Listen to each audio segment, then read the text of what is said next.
malapit na magtagulan. Kaya yan. Yan guys.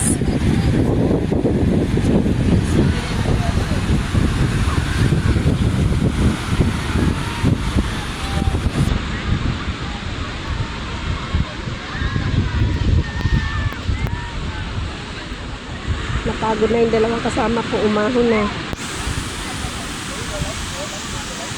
Ayan na sila. Pagod na, pagod na. Wala ko chinelas mo yung nandun eh. Ito sa akin. Di ba nakapa ako kanina? Hindi ka naaanilusong? Hmm? Hindi ka na Mamaya, bago tayo magbihis. Guys, mahangin, mahangin. Mabuti hindi siya ganong mainit.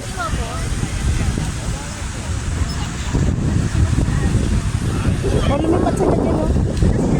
Yan, yun nasa baba na. Yan guys, mahangin na siya.